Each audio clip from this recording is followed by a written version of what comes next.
Hey, what's up, everyone? This is Travis with Pop Culture Rewind, and on this episode, I'm going to be doing my full spoiler review of Rambo: Last Blood.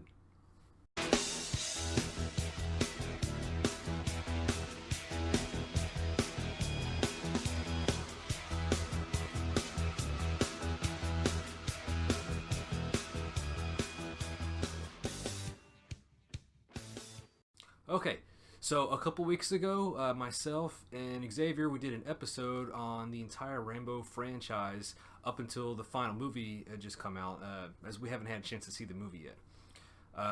So if you haven't checked out that episode yet, please take a moment to go to popculturerewind.com and check out that episode. You can get that anywhere you get your podcast from. So give it a listen and hit the subscribe button. We greatly appreciate all of your support.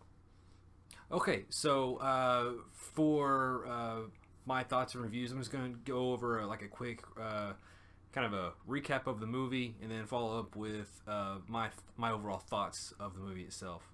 So the movie opens up.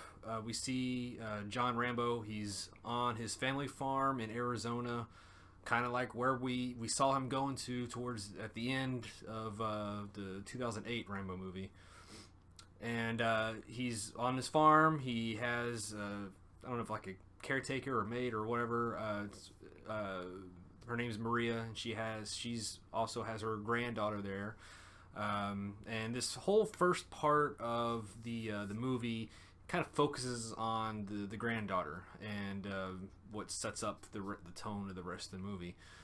We do get a quick layout of his place. You got the farm.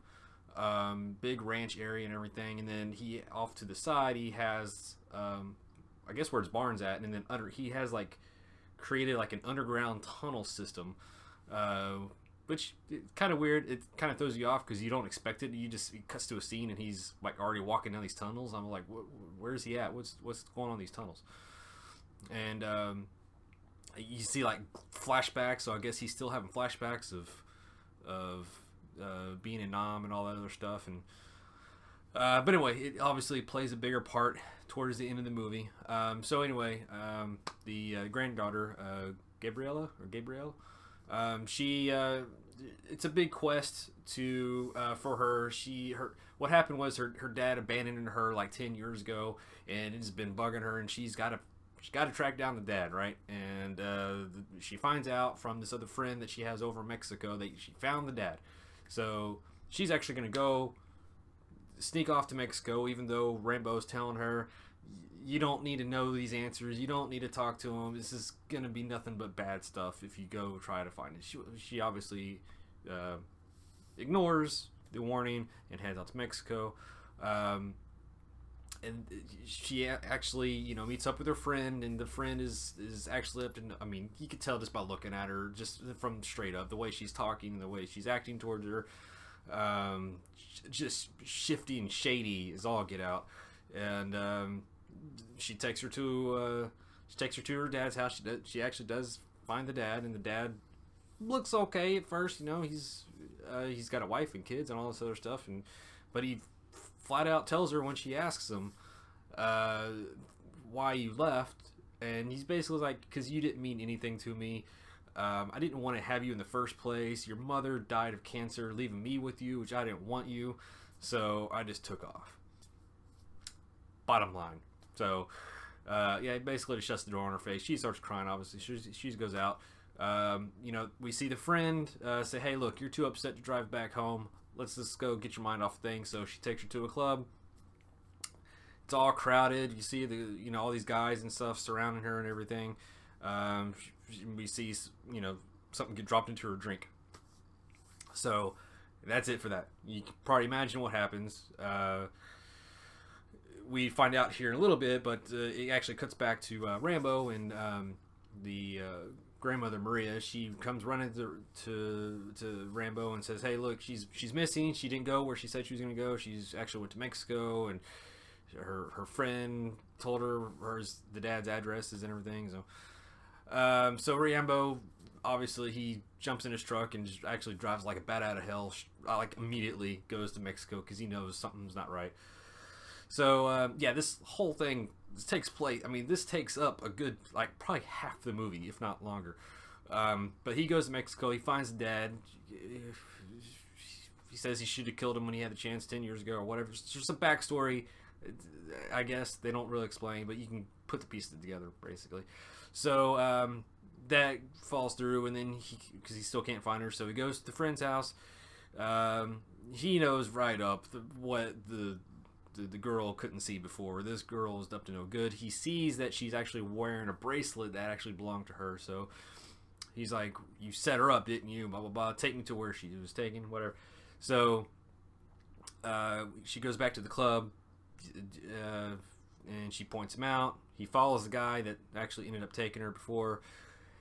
Goes pretty medieval in this dude in the parking lot. He gets the knife. It's not the knife. It's not. It doesn't have like the serrated edge on the one side, but it's a nice substitute to carry around if you're Rambo, I guess. Anyway, he bats him with the handle of the knife or whatever, but cuts it into him or something. I don't know, but he makes a hole in the dude and like jams his thumb in there and like breaks part of his bone out and like starts ripping the bone out. It's pretty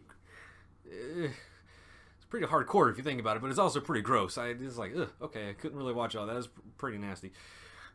So he basically forces them to take him to where their base of operations is, or whatever this hideout is, or whatever this place is that has him.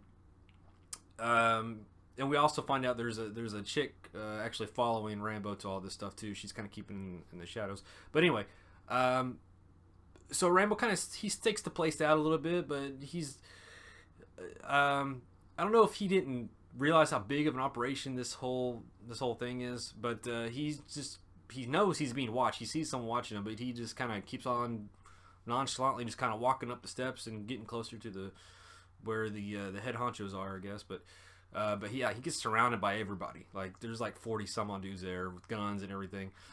Anyway, he meets up with the main guys. There are a couple brothers. One is Victor, and one I believe is Hugo. But anyway, they take his weapons and his ID and everything, and they find a picture of the girl, and that's when they say something bad about her. So he gets all pissed off. So they just really realize, hey, she means something to this person. So yeah, that's not good. So they beat the shit out of Rambo. Like he gets his ass whooped in this scene. Granted, it's by like 40 dudes on one guy, but I don't think I've ever seen Rambo like physically beaten bad the way he is in this scene. So anyway, and the guy actually takes one of the brothers, Victor. He takes Rambo's knife and he actually like cuts a V into his face. That was pretty hardcore too. So they basically say, okay, look, since we know this girl means something to you, we're not going to kill you. We're going to leave you alive, so you know that we are going to give her special attention, because we were just going to sell her and train her and do all this other stuff and be done with her. She's going to be nothing. But now we know, so she's going to get extra special attention, so he blacks out. Like Rambo's out. Like he's out. The chick that was following him. We find out she gets him after everybody leaves, takes him back to her place, and Rambo's out for like 4 days, I think they said. And we find out this chick, she's a reporter, because she's trying to take down all these human traffickers as well, because they killed her sister, or I think that's what they said. But in the meantime, as Rambo was being out for 4 days, we cut to different scenes, almost like a montage type of thing, of seeing this young girl getting, raped, drugged, tortured, all this stuff. So you could. It's one of those things where what they don't show you is more intense than what you're because your imagination is going crazy and you know what's really happening. So I'm kind of glad they didn't focus too much on the stuff that was happening to her. And just let your imagination, because that does worse, just thinking about some of the stuff that was happening to her. Which, by the way, they did say she had just graduated high school, and she's about to go to college, and she's got a nice, wonderful life. But she had to take care of this one situation with her dad and everything before she moved off to college. So makes it, that much more emotional, I guess. So, anyway, once Rambo recovers, The reporter helps him find out where the I guess the whorehouse is or whatever that she stays that they had her stashed at. But he goes in there. All he had was a little hammer, little claw hammer, whatever. And he goes in there, just wallops like 4 or 5 dudes who had other, they all had their girls with them and everything doing things. In the last room he goes into, he finds Gabrielle. And she's not looking too good. You can tell she's probably just doped up or something. She's not in good shape. So he takes her and just hauls ass back to the States, Arizona. But this is the scene. This is a kind of heartbreaking scene where he's just telling her to stay awake, don't fall asleep, and she's looking bad, like she's looking pale, like she's well, sure enough, in this middle of the scene, he's talking to her and everything, and she had her hand on his hand, and you just see the hand kind of like fall over, and she passes away, and he pulls over immediately and starts crying. So it's kind of weird. And the first thing I thought of when I saw this scene was like, wow, this is weird. Like, this is stuff I've never seen in a Rambo movie. First, him failing to first of all, getting his ass kicked. That was the first thing. I don't ever think I've seen in a Rambo movie. And then secondly, not being able to save the girl or complete the mission. I should say we completed the mission, but it wasn't a success. He failed pretty much. So he goes back to the farm, and you do the whole, what happens. They do the cut to different scenes of the grandmother crying, and he's burying her, and he actually tells Maria to go ahead, and she gets all stuff out, and he tells her to just move on. There's nothing else left for her here. Just move away, because he wants that place to himself, because he knows he's about to do some stuff. He's about to do some Rambo stuff, and that's what we came to see. So after that, we cut to somewhat of a Rambo montage, I guess. In the past movies, we showed like different clips of him like gearing up and things like that. This is kind of a similar scene that we get, but it's not him like putting on headbands and doing stuff like that. He's like arming up his whole ranch farm area. You start seeing him put different traps into place and things like that, and I'm thinking, when I'm seeing all this, I'm like, wow, this would make Kevin McAllister very proud. Very Home Alone-ish in some of these stuff, just definitely more violent. He sets up all the trappings and everything, and fortifies his whole place. Then he goes back to Mexico, finds Victor, the guy that carved the V in his face. He actually kills him brutally, and they find him the next morning. He's like tied up to a bed without a head, and he's got the picture of the girl with his knife stuck in his chest. So and then we cut to it's kind of a cool scene. Like, we cut to Rambo driving in his truck, and he just sticks his arm out the window with the dude's head. He just drops the head, and the head just goes bouncing down the road. That was kind of a cool image. But obviously he knew I was going to set up for his brother and the rest of the human traffickers to mount up and go back to their, because earlier they did get his driver's license. Like I said, they got his ID, so they know where he lives. And he knows that, so he knew that they were going to come get him. So he's waiting there. So he's back at his place. He's just chilling. He's waiting for them to get there. And sure enough, it's like 4 or 5 different trucks and vehicles just pull up, and as soon as they hit this property, bam, landmine, and the landmine sets off a row of fire and explosions all the way across the opening perimeter there, that one side. So they get out, they start walking in there. He starts popping out. He's actually, I think by this point he's like he went underground, so now he's like popping up from underground and taking out different dudes. We see a few traps, like I think 2 or 3 guys went into the barn, and they opened the barn door, and this vat or something of gasoline came pouring down on top of all these dudes, and he just like shot a bullet over there, and it just like lit everybody on fire. So they're rolling around, and while they're rolling around, he just shoots them all dead. Then we go to, there's like 2 or 3 guys that go into the front door of the farm. They open up the door, and there's a big ass mounted crossbow, and it just, the arrow just right in the chest, and that dude goes down. Well, the other guys are just kind of freaking out. So while they're freaking out, he pops up from the back and takes down those other 2 dudes. So yeah, we're seeing this in bits of violence here and there of him taking on some dudes. Pretty cool. But the real good stuff is actually when they find out he's underground. So they go underground. That's when we see all the fun Home Alone style traps. Which is some of these I was getting flashbacks of First Blood. When he's in the woods and he's trying to get rid of the cops that are chasing him. He makes a bunch of like spiked, spring-loaded spiked weapons, traps that stops him. It's kind of the same thing. Again, just more violent, more bloodier. Because unlike First Blood, First Blood he just let him go. He's just like, don't push it. These guys pushed it, and he's pushing back much more violently. So he gets a shotgun, like a sawed-off shotgun, and we saw him earlier, like filling up the shotgun shells with some kind of. I'm sorry, I wish I can remember what it was because they even have the label on it. So it's, anyways, it makes when he shoots these shotgun blasts going off, it's like they're like on fire. It's weird. It's like a white fire that comes out from the shotgun. But he's like blowing dudes' heads off left and right with the shotgun. Because he had mounted different guns on all these different these tunnels. So he had this place like lined up ready to go. So he's like picking up guns here and there and taking them all out. But so we see a few beheadings with this powerful shotgun, and then we see one guy steps on he throws a grenade at someone and he just explodes everywhere. So a lot of like Rambo 2008 imagery, the really bloody, really messy type of explosions. That's what we're getting in this scene. So hey, if you like action, you like violence, it's for you.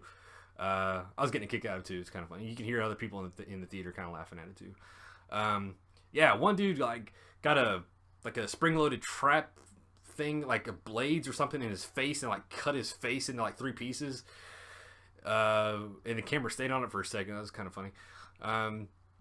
More beheadings. There's one where he had like where you see people like fall into like a trap underground, and then it's like has like spikes everywhere, and they kind of land on the spikes. And he had some of those with like rebar, like sharp rebar. So like 2 or 3 people died from that. And I'm losing track of some of these traps because there's so many of them, but they're so good too. There's one that he did a spring-loaded, spiked, but one dude actually got off some shots and actually hit Rambo in the side, which he kind of favors for the rest of this scene here. Which I gotta say, this whole thing is probably the last like 25 minutes of this movie. So he gets hit, he gets wounded. And then he starts going back, and then the one, I think the main dude, Hugo, he actually shoots him in the shoulder. So then he's got 2 wounds in him right now. But the shoulder one doesn't seem to hurt him too bad. I mean, we'll get to that here in a second. But the one that he's favoring is the one on his side.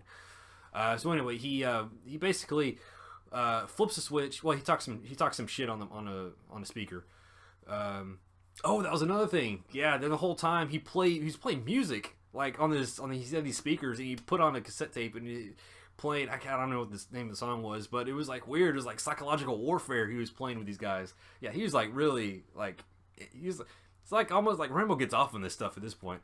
But anyway, he at that point he flips a switch on a generator or something, but it sets off all these explosions all around the rest of these tunnels, basically taking on everybody else except for Hugo, the main boss guy, because Hugo managed to get up the ladder right before the explosion is going out, which led up to the barn.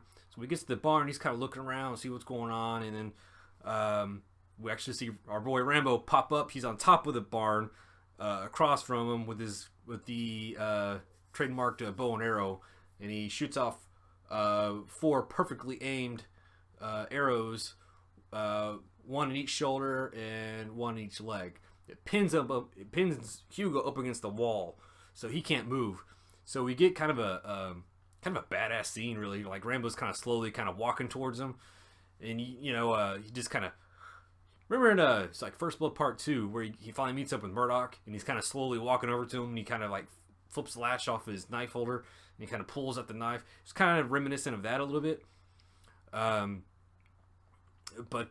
he gets the knife up to him and he basically stabs, like jams the knife in his chest and like pulls it all the way down.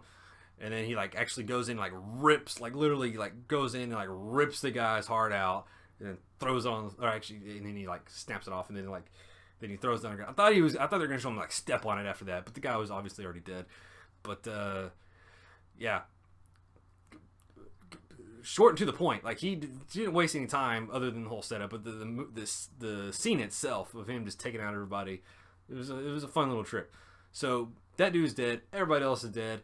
He is kind of slowly walking back to the front of the farm where the front porch is, and he's got a little rocking chair that they kind of showed him earlier.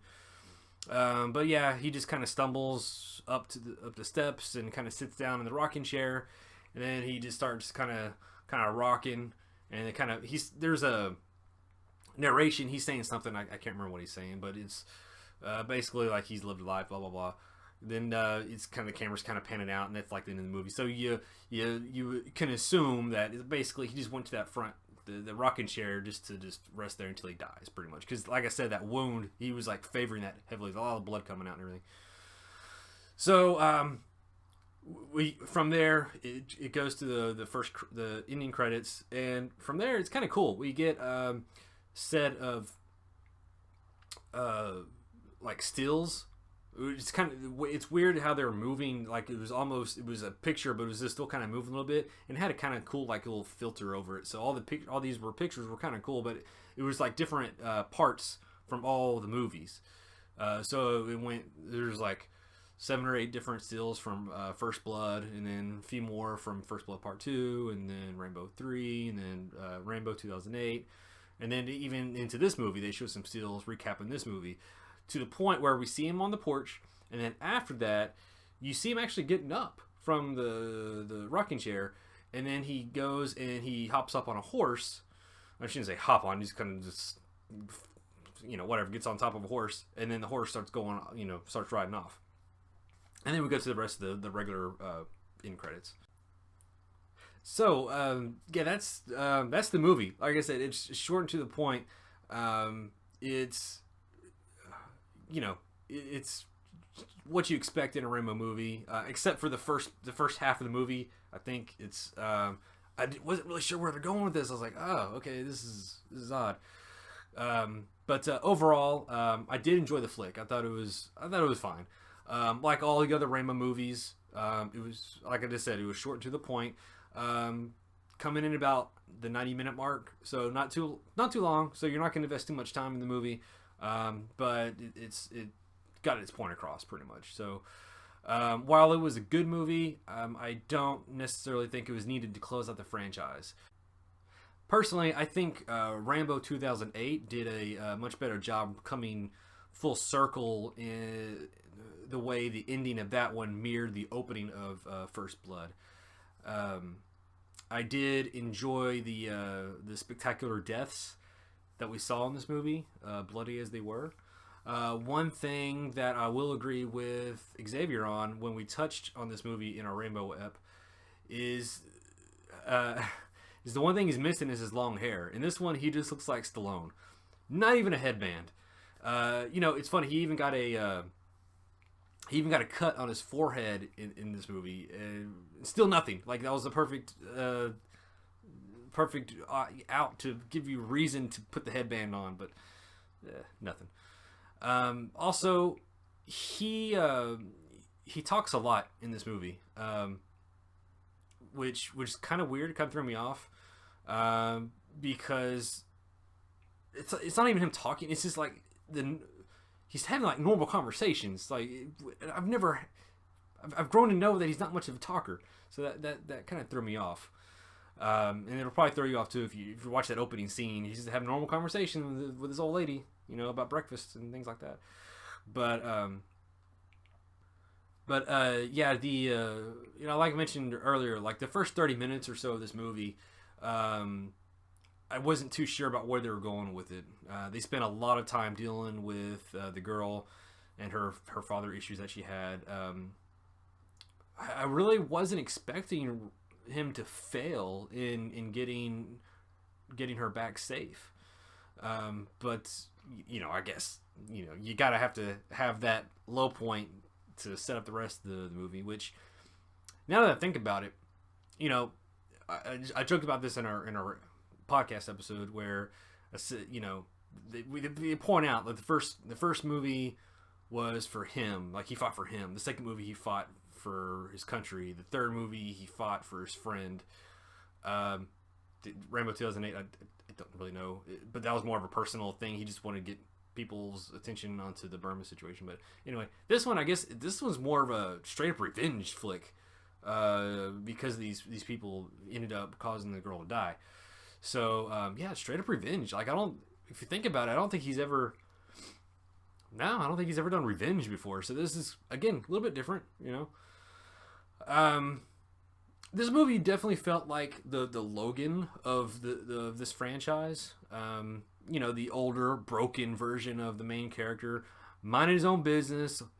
He loses someone very close to him and has to bury them during the movie.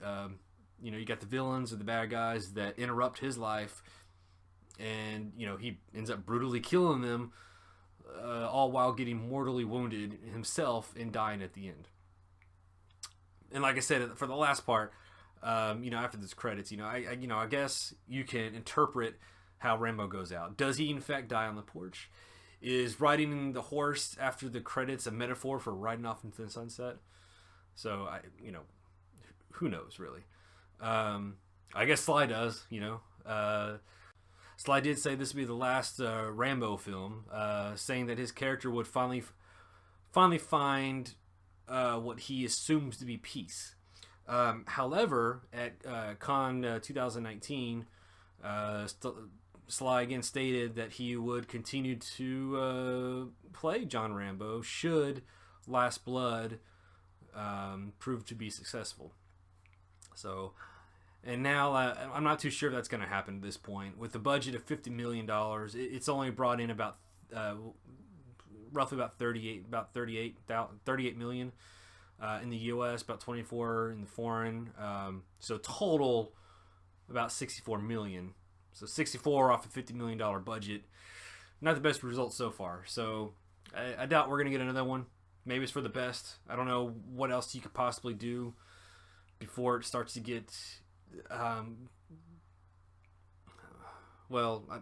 to say, to overstay your welcome. We don't want to see that. We don't want to see a like an 80-year-old Rambo, taking out drug dealers and stuff. So the only the good thing about this one was back, well, somewhat, it was back in the U.S., in the States, where we pointed out in our episode that it's all these other movies he's traveled the world, is in globetrotting, pretty much going to different countries. Where this one, he's back in the States, a little bit of time in Mexico, but the last act of the film, it's all in his family farm of all places. So yeah, so definitely, if you're a fan of the Rambo franchise, definitely give it a shot. It starts off kind of weird, has got a kind of weird vibe the first half of the movie, because you really don't know where it's going. Like, it's kind of odd. Well, I mean, I guess if you think about it, yeah, girl going to Mexico, she's got aspirations, going to college. You could probably piece it together. I was thinking when I was watching the movie, like, where is it going? But anyway, the end of the movie with all the violent action scenes, that makes up for it. It's worth, at the very least, red box it if you're not going to buy it. But I'll probably maybe I'll get I know they're going to make some kind of big 4K box set of, now that the franchise is closed off. Maybe I'll just pick that up and have it in my collection like that. But anyway, so yeah, that's my thoughts and review of Rambo Last Blood. Hope you guys enjoyed it. If you did, hit the subscribe button. Give me a thumbs up. I greatly appreciate it. And if you've seen the movie, if you have any comments, anything, or maybe I left something out, just give me a little comment on there and let me know. And that's going to do it for now. So until next time, always remember to pop your culture.